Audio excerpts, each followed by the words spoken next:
Cuando hablamos de alteraciones estático-posturales en pediatría nos referimos, en su mayoría, a variantes del desarrollo, cambios en la alineación de miembros inferiores y del apoyo plantar que emergen conforme el esqueleto crece y maduran los tejidos blandos. Para enfermería quirúrgica es crucial distinguir lo fisiológico de lo patológico, porque de ello depende la orientación a las familias, la indicación de estudios y la oportunidad de la referencia. Nuestro objetivo hoy es que identifiquen qué observar en la marcha y la postura, cuáles son los signos de alarma y cómo integrar cuidados pre, trans y posoperatorios cuando existe indicación quirúrgica. Partan siempre de 3 ejes. 1. Inspección en bipedestación, alineación de rodillas y tobillos, simetría pélvica y hombros. 2. Análisis de la marcha, ángulo pie-progresión, apoyo del talón y despegue del antepié. Y 3. Tono y laxitud. Niños hiperlaxos suelen manifestar pie plano flexible o genu valgum transitorios. Recuerden que la mayoría se resuelve espontáneamente. Educar para evitar órtesis innecesarias es parte de nuestro rol.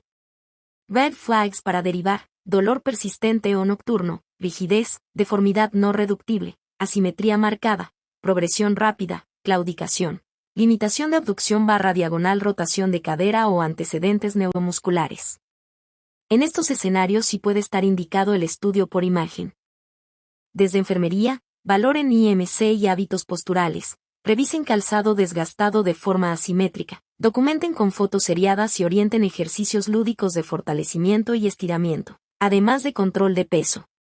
Si el manejo es quirúrgico, modulación del crecimiento u osteotomías, preparen material específico, verifiquen profilaxis antibiótica según protocolo, checklist de seguridad y plan de analgesia multimodal.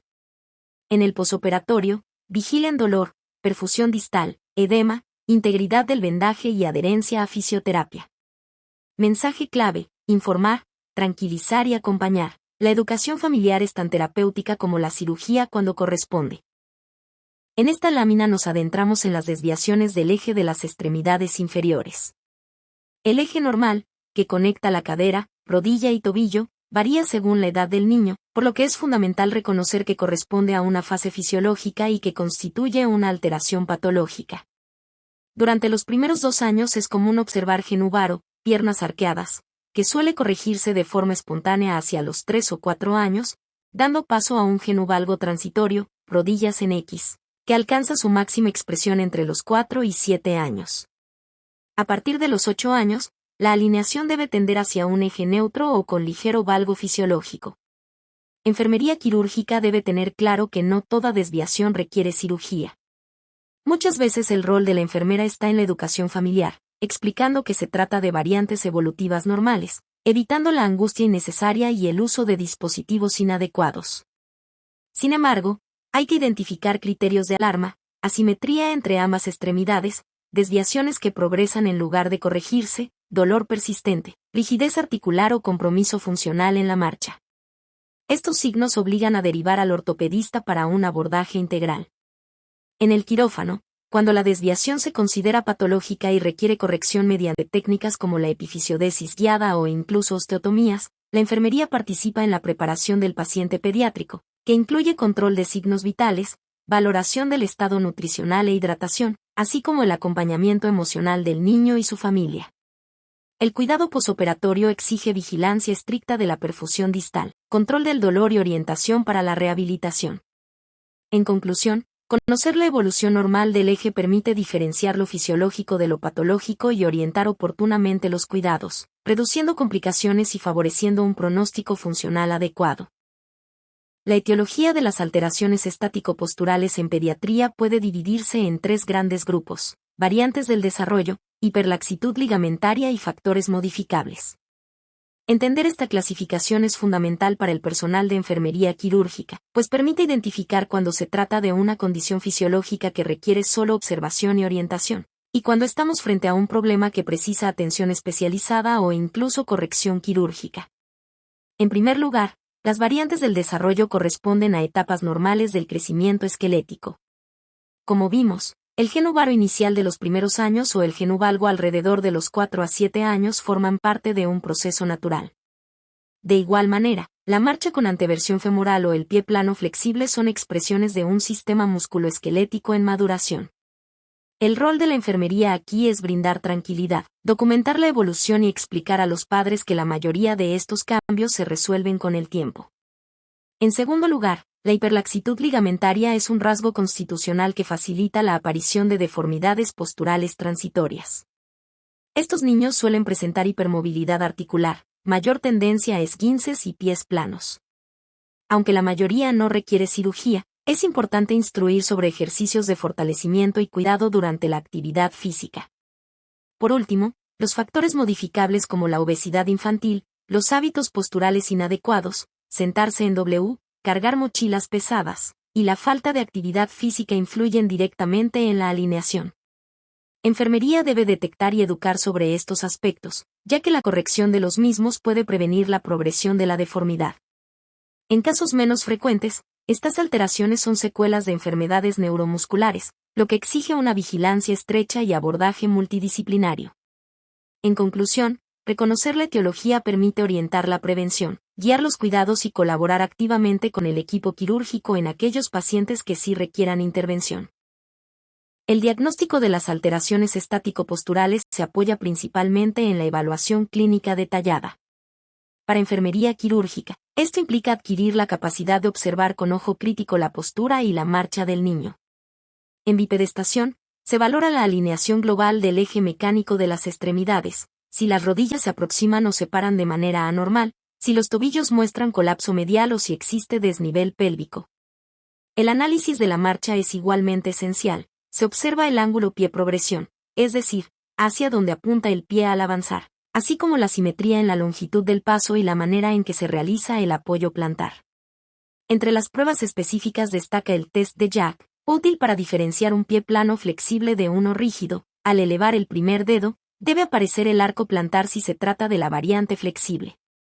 Otro recurso es la medición del ángulo femorotibial para cuantificar genubar o valgo, así como la valoración de la anteversión femoral y la torsión tibial mediante maniobras clínicas de rotación de cadera. Las imágenes radiográficas solo se solicitan cuando hay deformidades rígidas, dolor persistente, asimetrías marcadas o progresión documentada. No deben indicarse de forma indiscriminada, ya que la mayoría de las variantes son fisiológicas. Cuando se realizan, las proyecciones permiten confirmar el grado de alteración y descartar patologías estructurales. El papel de enfermería incluye preparar al paciente y a la familia para los estudios, explicar el procedimiento, reducir la ansiedad y garantizar medidas de protección radiológica. Además, documentar hallazgos clínicos seriados en la historia ayuda al cirujano ortopedista a decidir el momento oportuno de intervenir. En síntesis, la valoración clínica es la herramienta principal. La imagen solo complementa y confirma cuando existe sospecha de patología. El tratamiento quirúrgico en las alteraciones estático-posturales se reserva para casos bien seleccionados, pues la mayoría son variantes fisiológicas que se corrigen con el crecimiento. Es fundamental que como profesionales de enfermería quirúrgica comprendamos en qué situaciones se justifica la intervención, para anticipar los cuidados pre, trans y posoperatorios. En primer lugar, la modulación del crecimiento se utiliza en pacientes con genubar o valgo progresivo y severo, siempre que tengan crecimiento remanente. La técnica más empleada es la colocación de placas en 8 para realizar una epifisiodesis guiada, que redirige el crecimiento óseo de manera mínimamente invasiva. Enfermería aquí colabora en la preparación del material de osteosíntesis, profilaxis antibiótica y educación a los padres sobre el tiempo de corrección esperado. Cuando la deformidad es rígida o angular severa y compromete la función, se recurre a osteotomías correctivas. Estos procedimientos implican cortes óseos planificados para restaurar la alineación. El cuidado posoperatorio exige monitoreo del dolor, vigilancia de la perfusión distal y movilización temprana bajo protocolos de rehabilitación. El pie plano rígido sintomático, especialmente cuando existe una coalición tarsal dolorosa, es otra indicación. Según la extensión, puede realizarse resección de la coalición o artrodesis selectiva. La enfermería debe garantizar un adecuado control del dolor, supervisar la integridad de yesos o inmovilizadores, y reforzar la adherencia a fisioterapia. La enseñanza clave es que no todas las alteraciones requieren cirugía. Intervenir de manera innecesaria puede generar más daño que beneficio. Por ello, nuestra responsabilidad es acompañar al equipo quirúrgico en una atención segura y centrada en el paciente, asegurando educación clara a la familia y cuidados integrales durante todo el proceso. La enfermedad de Legg-Calvé-Perthes representa una de las patologías más relevantes en ortopedia pediátrica, ya que combina complejidad diagnóstica y repercusión funcional a largo plazo.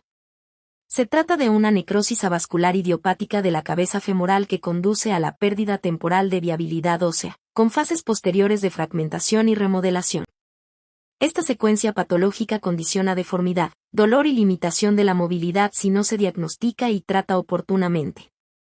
Desde la perspectiva de enfermería quirúrgica, es crucial comprender la importancia de la edad de inicio. Los niños entre 4 y 8 años son los más afectados, y el pronóstico depende en gran medida de cuánta parte de la cabeza femoral esté comprometida y de la capacidad de remodelación restante.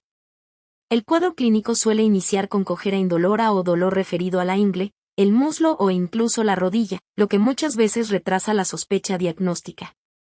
El tratamiento se basa en dos pilares: conservador y quirúrgico. El conservador incluye fisioterapia y órtesis de abducción para mantener la cabeza femoral dentro del acetábulo, favoreciendo su remodelación. Cuando existe colapso importante o cobertura insuficiente, se indica cirugía correctiva como la osteotomía de Salter o la osteotomía varizante femoral. Enfermería quirúrgica tiene un papel clave en la preparación preoperatoria, asegurando ayuno, profilaxis antibiótica y apoyo emocional al paciente y su familia. En el posoperatorio, la vigilancia se centra en el control del dolor, la prevención de complicaciones tromboembólicas y el fomento de la rehabilitación temprana. El mensaje para la práctica es claro: el dolor en la rodilla en un niño siempre obliga a descartar patología de cadera. La detección precoz permite iniciar medidas que preservan la función articular y reducen el riesgo de artrosis futura. La enfermedad de Legg-Calvé-Perthes se define como una necrosis avascular idiopática de la cabeza femoral en edad pediátrica. Su característica principal es la pérdida del aporte sanguíneo hacia el núcleo epifisario proximal del fémur, lo que ocasiona muerte celular ósea y colapso estructural parcial o total. La evolución natural se describe en 3 fases: necrosis, fragmentación y remodelación. En la fase de necrosis, el hueso pierde vitalidad y aparecen los primeros síntomas clínicos. En la de fragmentación, el hueso desvitalizado se reabsorbe, con cambios radiográficos característicos como el aumento de densidad y la irregularidad. Finalmente, la fase de remodelación intenta recuperar la forma esférica de la cabeza femoral, aunque en muchos casos persiste una deformidad residual. Clínicamente, la enfermedad aparece entre los 4 y 8 años, con predominio masculino en una proporción de 4:1. Es frecuente que el inicio sea insidioso, cojera intermitente, dolor referido a rodilla o muslo, y limitación progresiva de la abducción y rotación interna de la cadera afectada. El pronóstico depende de la edad del diagnóstico y de la extensión del daño epifisario. A menor edad y menor compromiso, mejores resultados en la remodelación. Enfermería quirúrgica debe reconocer la importancia del diagnóstico temprano, ya que una referencia oportuna puede significar preservar la función articular de por vida. En pacientes sometidos a cirugía de contención, la vigilancia de la movilidad articular, el dolor y la rehabilitación son esenciales. Además, el acompañamiento educativo a los padres resulta clave para garantizar adherencia al tratamiento, pues la recuperación es prolongada y requiere paciencia y constancia. La etiología de la enfermedad de Legg-Calvé-Perthes sigue siendo considerada idiopática, pero la evidencia actual apunta a un origen multifactorial, donde interactúan factores intrínsecos y extrínsecos. Comprenderlos es fundamental para que enfermería quirúrgica pueda orientar el abordaje integral y reconocer a los pacientes en riesgo.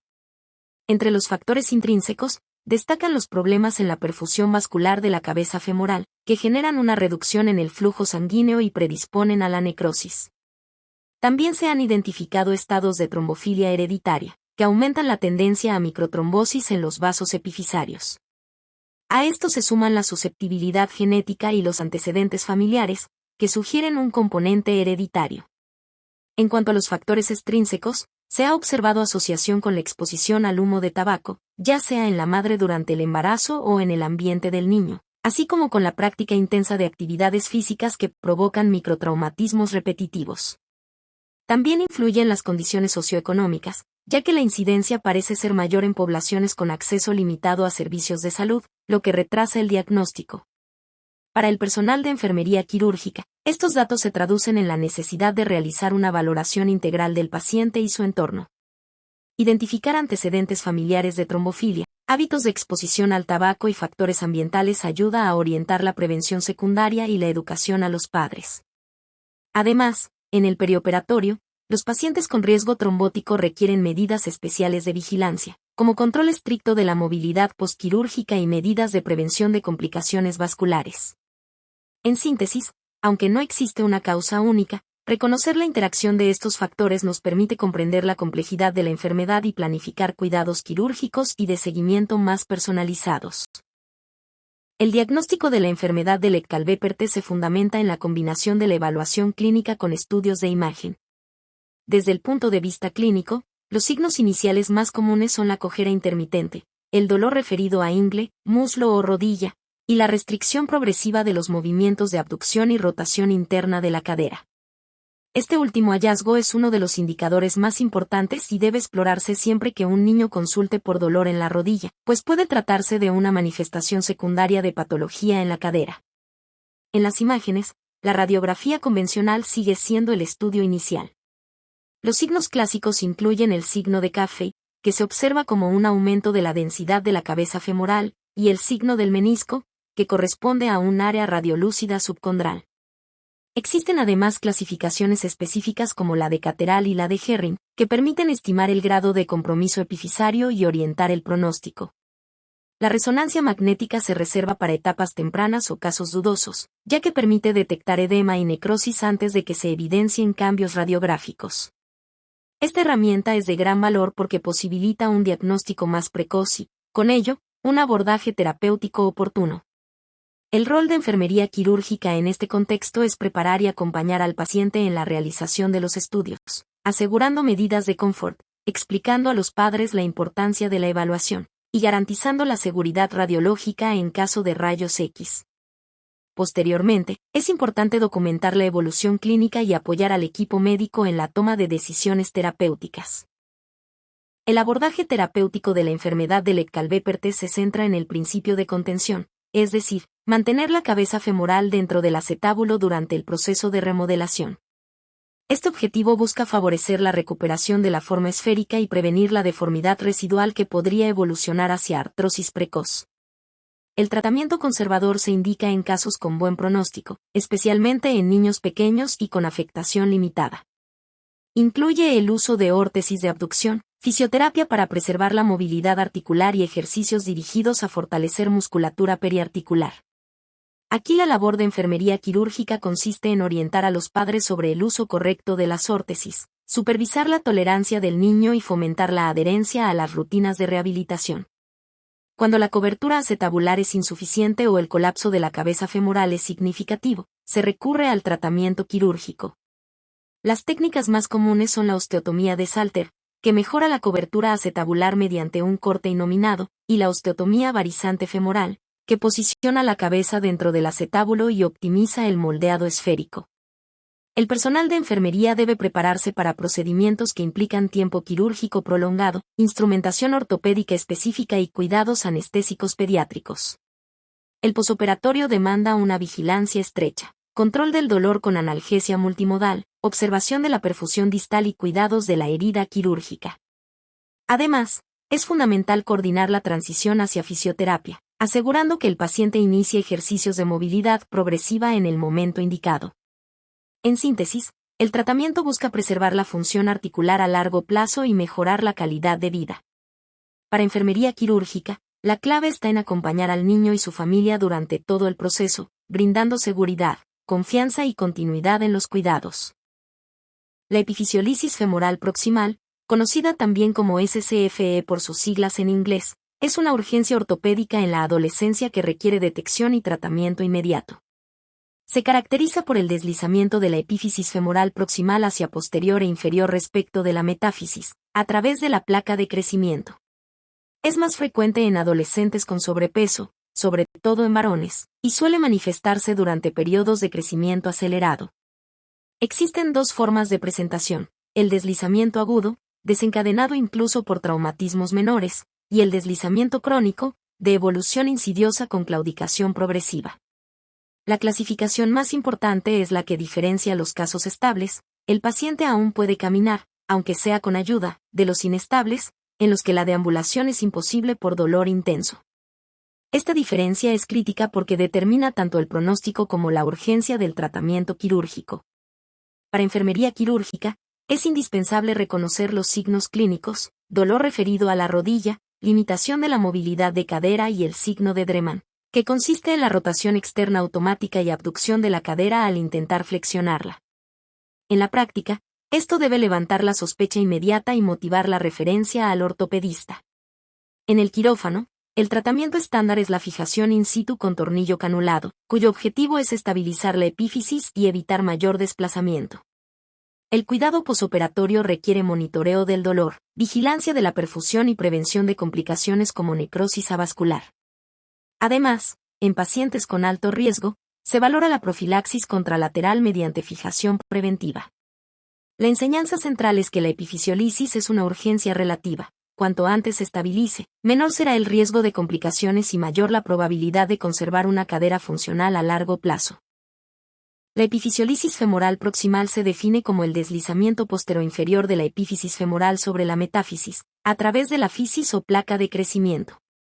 Este fenómeno ocurre porque durante la adolescencia la placa de crecimiento se debilita transitoriamente, haciéndola vulnerable al sobrepeso, a cambios hormonales y a microtraumatismos repetitivos. El resultado es una alteración en la congruencia de la articulación coxofemoral, que compromete la función y favorece complicaciones si no se interviene de manera temprana. Existen varias formas de clasificación, todas útiles para guiar el manejo. Según estabilidad clínica. Estable, el paciente puede deambular, aunque sea con dolor o apoyo. Tiene mejor pronóstico. Inestable, la marcha es imposible. Hay dolor intenso y mayor riesgo de necrosis avascular. Según evolución temporal. Aguda, síntomas de menos de 3 semanas, generalmente tras un evento desencadenante. Crónica, síntomas progresivos de más de 3 semanas, con claudicación y limitación articular. Aguda sobre crónica, descompensación brusca sobre un cuadro de larga evolución. Según severidad radiográfica, se utiliza la medición del ángulo de deslizamiento en proyección lateral. Se clasifica en leve, 30 grados, moderada, 30 a 50 grados, y severa, 50 grados. Para enfermería quirúrgica, conocer estas clasificaciones es clave porque permite comprender la urgencia de la intervención y anticipar el tipo de cuidados requeridos. Por ejemplo, un caso inestable o severo requiere vigilancia estricta de la perfusión distal, analgesia agresiva y apoyo emocional, pues la limitación funcional súbita genera ansiedad tanto en el paciente como en la familia. El mensaje fundamental es claro: identificar el tipo y la gravedad de la epifisiolisis es determinante para planear un tratamiento exitoso y preservar la articulación de la cadera a largo plazo. La epifisiolisis femoral proximal no ocurre al azar. Existen factores predisponentes bien reconocidos que explican por qué ciertos adolescentes tienen mayor riesgo de desarrollar esta urgencia ortopédica. El más relevante es el sobrepeso u obesidad, presente en cerca del 85% de los casos. El exceso de peso incrementa las fuerzas mecánicas sobre la placa de crecimiento debilitada durante el estirón puberal, favoreciendo el deslizamiento epifisario.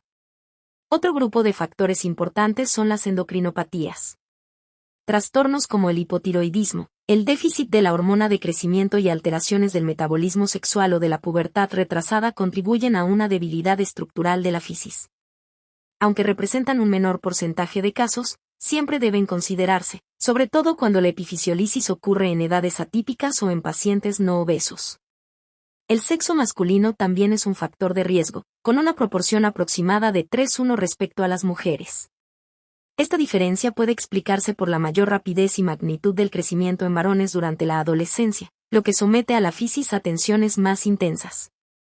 Desde la perspectiva de enfermería quirúrgica, es esencial reconocer estos factores porque permiten orientar la prevención secundaria y la educación familiar. En adolescentes con obesidad, es prioritario recomendar cambios en el estilo de vida. En aquellos con sospecha de trastornos endocrinos, promover la referencia temprana a endocrinología. Además, durante la preparación quirúrgica, estos factores determinan cuidados especiales. En el paciente obeso, anticipar dificultades anestésicas y de movilización. En el paciente con enfermedad endocrina, coordinar ajustes terapéuticos para optimizar su estado general antes de la cirugía. En conclusión, la epifisiolisis femoral proximal es el resultado de la interacción entre vulnerabilidad fisiaria y factores mecánicos, hormonales y metabólicos. Reconocerlos nos ayuda a prevenir retrasos diagnósticos y a planificar cuidados seguros y personalizados. El diagnóstico de la epifisiolisis femoral proximal requiere una evaluación clínica cuidadosa y estudios radiológicos específicos. En la práctica, muchos pacientes acuden por dolor en la rodilla o claudicación progresiva, lo que puede retrasar el diagnóstico si no se examina la cadera de forma rutinaria. El dolor puede localizarse en la ingle, muslo o rodilla, y suele acompañarse de rigidez. Un signo clínico muy característico es el signo de Dreman. Al flexionar la cadera, esta adopta de manera automática una rotación externa y abducción, debido al deslizamiento epifisario. Este hallazgo debe considerarse un indicio de epifisiolisis hasta demostrar lo contrario. La confirmación diagnóstica se realiza con radiografías. La proyección anteroposterior, AP, de pelvis y la lateral en rana son obligatorias, siendo esta última la más sensible para detectar deslizamientos leves. En la proyección AP, el hallazgo clave es la alteración de la línea de Klein, que normalmente intersecta la epífisis femoral, pero en la epifisiolisis pasa por encima de ella. El grado de severidad se cuantifica mediante la medición del ángulo de deslizamiento en la lateral, leve, 30 grados, moderado, 30 a 50 grados, o severo, 50 grados. Esta clasificación orienta el tipo de tratamiento quirúrgico. El rol de enfermería quirúrgica es clave en este proceso. Apoyar en la inmovilización inicial del paciente para evitar mayor desplazamiento, preparar al niño y a la familia para los estudios radiológicos, y educar sobre la necesidad de un diagnóstico rápido para evitar complicaciones como necrosis avascular o deformidad articular. Además, documentar los hallazgos clínicos en la historia facilita la comunicación con el equipo quirúrgico y acelera la toma de decisiones. El tratamiento quirúrgico de la epifisiolisis femoral proximal tiene como meta estabilizar la epífisis y prevenir el deslizamiento adicional, preservando al máximo la función articular y reduciendo el riesgo de complicaciones graves como la necrosis avascular. La técnica de elección en la mayoría de los casos estables es la fijación in situ mediante la colocación de un tornillo canulado central. Este procedimiento evita maniobras agresivas sobre la cabeza femoral y permite que, con el tiempo, la remodelación ósea restituya parcialmente la congruencia articular. En los casos inestables, el abordaje se vuelve más complejo. Algunos equipos optan por una reducción cerrada cuidadosa, aunque existe el riesgo de comprometer la vascularidad de la epífisis. En centros especializados, se puede realizar la osteotomía de Dunn modificada, que busca una realineación más anatómica, aunque requiere gran experiencia quirúrgica por el riesgo de complicaciones. Otra estrategia importante es la profilaxis contralateral. Se recomienda fijar la cadera opuesta en pacientes de alto riesgo, como los muy jóvenes, con endocrinopatías o con cambios radiológicos incipientes en el lado no afectado. Esta medida preventiva disminuye el riesgo de una segunda cirugía de urgencia. Para enfermería quirúrgica, los cuidados abarcan desde la preparación preoperatoria, asegurando ayuno, profilaxis antibiótica y verificación del material de osteosíntesis, hasta el posoperatorio inmediato, donde se prioriza el control del dolor, la vigilancia de la perfusión distal y la prevención de complicaciones tromboembólicas. También es fundamental instruir a la familia sobre la restricción de carga, el uso de muletas y la importancia de la rehabilitación. El mensaje central es claro: la epifisiolisis es una urgencia relativa que exige intervención temprana y un cuidado integral, donde la enfermería cumple un rol esencial en la seguridad, la recuperación y la educación del paciente y su familia. La escoliosis es una deformidad tridimensional de la columna vertebral que combina una desviación lateral, rotación vertebral, en muchos casos, alteraciones en la curvatura fisiológica sagital. El criterio diagnóstico aceptado es la presencia de una curva lateral con un ángulo de Cobb mayor o igual que 10 grados en la radiografía anteroposterior, acompañada de rotación vertebral. Es fundamental recalcar que no se trata solo de una curva estética, sino de una alteración estructural que puede comprometer la función respiratoria, la biomecánica y la calidad de vida. Existen varias formas de clasificación. Por edad de inicio: infantil, 0-3 años, juvenil, 4-9 años, y adolescente, 10 años hasta la madurez esquelética. La escoliosis idiopática del adolescente es, con diferencia, la más frecuente y representa cerca del 80% de los casos.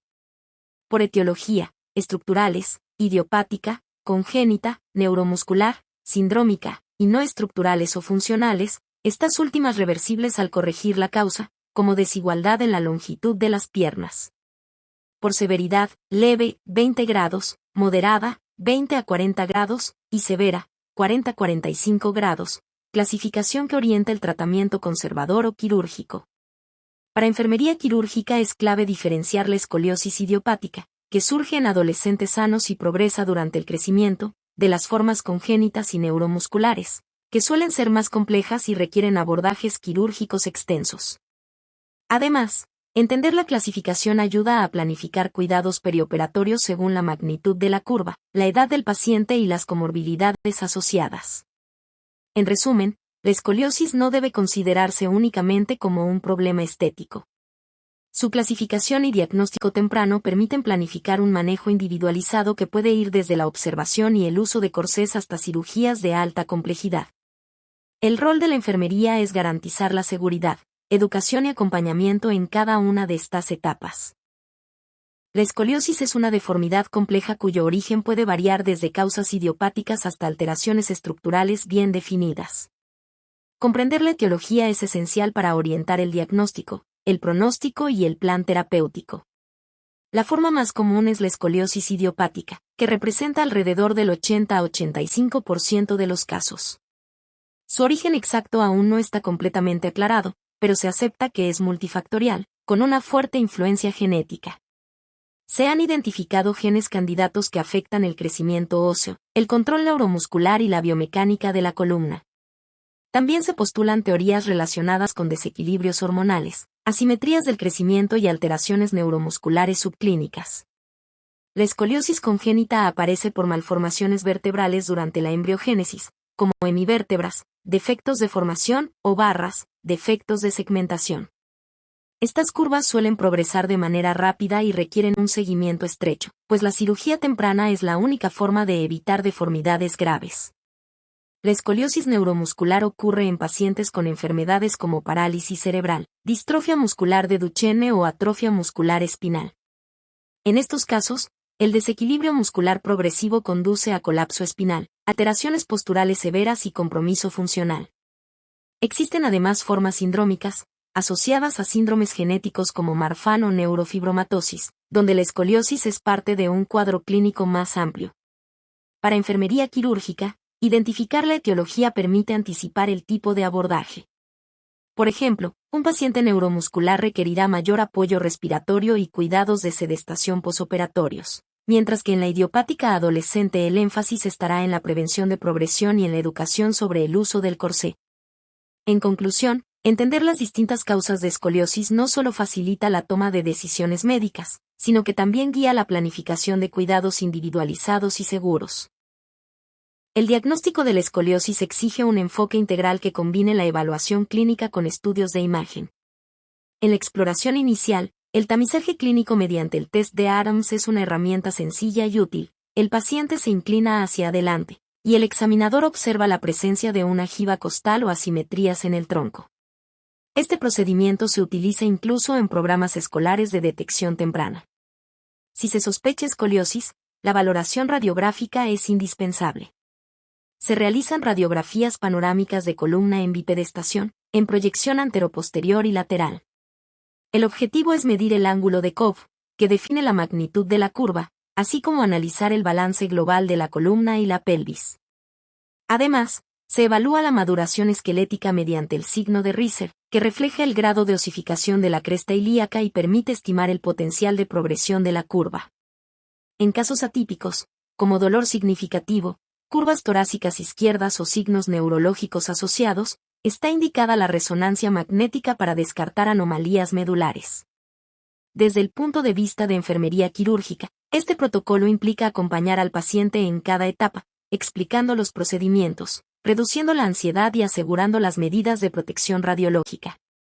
Además, la enfermería juega un papel clave en la documentación seriada de la evolución clínica y radiográfica, lo cual es fundamental para determinar la necesidad de intervención quirúrgica. En conclusión, el diagnóstico integral de la escoliosis no se limita a medir la curva, sino que evalúa de forma completa la repercusión clínica, el potencial de progresión y la planificación del tratamiento. Para enfermería, la capacidad de identificar hallazgos clave y reforzar la educación del paciente y su familia es una herramienta fundamental para un manejo exitoso. El abordaje terapéutico de la escoliosis sigue un algoritmo clínico quirúrgico que se adapta al tipo de curva, la magnitud del ángulo de Cobb, el potencial de crecimiento y la etiología. Comprender este esquema es vital para el personal de enfermería quirúrgica, ya que permite anticipar los cuidados y educar a los pacientes y sus familias de manera realista. En la escoliosis idiopática del adolescente, el manejo se organiza así. Curvas menores de 25 grados en pacientes con bajo riesgo de progresión, observación clínica y radiográfica periódica. Enfermería se enfoca en seguimiento, registro y orientación sobre hábitos posturales. Curvas entre 25 grados y 40 grados con crecimiento remanente, uso de corsé ortopédico. El objetivo es frenar la progresión, no corregir la curva ya existente. Aquí, la enfermería tiene un rol crucial en el adiestramiento del uso del corsé, vigilancia de la piel, acompañamiento psicológico y fomento de la adherencia. Curvas mayores de 45 a 50 grados o progresivas. Cirugía mediante artrodesis posterior con instrumentación. En estos casos, el equipo de enfermería quirúrgica prepara el material específico, apoya en la monitorización intraoperatoria y vigila estrechamente en el posoperatorio inmediato. En la escoliosis congénita, el tratamiento quirúrgico temprano, como la resección de hemivértebras o fusiones cortas, busca evitar progresiones severas. En la neuromuscular, se suelen realizar fusiones largas desde la pelvis hasta la región torácica alta, para proporcionar estabilidad postural y facilitar el cuidado diario. Para enfermería, comprender este algoritmo implica planear desde el preoperatorio, evaluación nutricional, estado respiratorio y apoyo emocional, hasta el posoperatorio, donde se prioriza el control del dolor, la prevención de infecciones y la movilización precoz. El mensaje clave es que no todas las escoliosis requieren cirugía, pero cuando se indica, debe realizarse en el momento oportuno, con un equipo preparado y una enfermería comprometida con la seguridad y recuperación integral del paciente.